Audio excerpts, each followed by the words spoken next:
बड़ी खबर के साथ।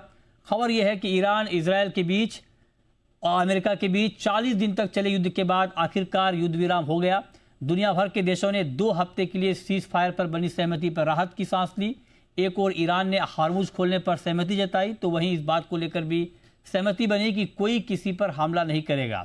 आखिरकार किन शर्तों पर हुआ ये सीज फायर, अमेरिका और ईरान कैसे सीज फायर पर मान गए और इसमें किसकी रही निर्णायक भूमिका, ये भी अहम है। तो क्या माने कि सीज फायर के ऐलान के बाद पश्चिम एशिया में स्थिरता आएगी, हार्मुज से तेल सप्लाई को लेकर बाधाएं खत्म हो चुकी हैं? ये कुछ ऐसे सवाल हैं जो ईरान, इजराइल, अमेरिका के बीच होने वाली बातचीत पर निर्भर करेगा। और इस खबर को और विस्तार से बताने के लिए हमारे साथ जुड़ रहे हैं जी मीडिया संवाददाता अनुवेश रथ। अनुवेश, बताइए, अमेरिका और ईरान के बीच सीज फायर का ऐलान हो गया है, अंदर खाने और क्या डिटेल जानकारी आपके पास, और क्या इस बात की उम्मीद करें कि ये 2 हफ्ते से भी ज्यादा बढ़ेगा? जी देखिए, आज सुबह लगभग 6:30 बजे के आसपास ये खबर आई कि अमेरिका और ईरान के बीच में सीज फायर हो चुका है और ईरान की तरफ से 10 पॉइंटों का एक एडिशनल वो दिया गया है, जिसके चलते हुए किस शर्तों पे सीज फायर किया जाएगा। पहली बात यह है कि ईरान ने कहा है कि जो 10 पॉइंट उन्होंने रखे हैं उसमें से पहला है कि ईरान पे कोई भी हमला नहीं होना चाहिए। दूसरा ये है कि ईरान जो न्यूक्लियर अपने एसेट डेवलप कर रहा था उसमें उसको रोक नहीं होनी चाहिए।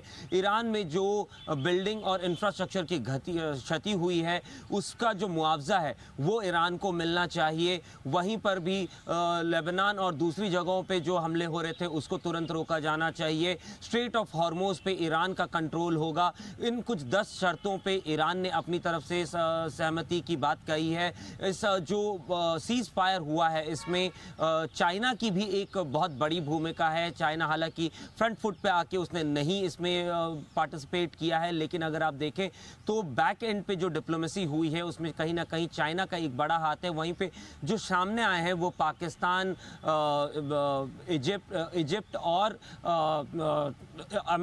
पाकिस्तान और इजिप्ट ने एक महत्वपूर्ण भूमिका निभाई है।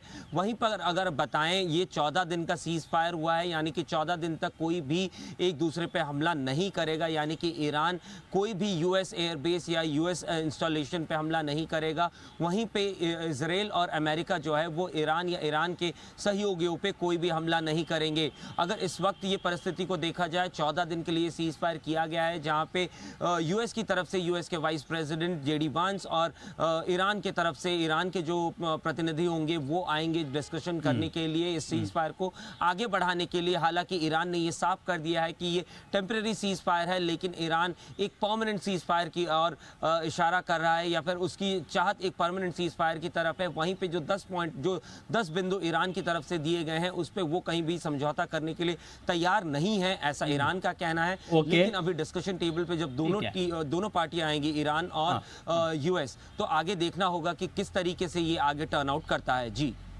बिल्कुल, तो आगे देखना बहुत महत्वपूर्ण होगा। लेकिन आज जो बाजार ने देखा वो अपने आप में अद्भुत है, क्योंकि अमेरिका और ईरान के बीच 2 हफ्ते के सीज फायर पर सहमति ने आज बाजार में बड़ा जोश भरने का काम किया। सेंसेक्स और निफ्टी शानदार तेजी के साथ बंद हुए।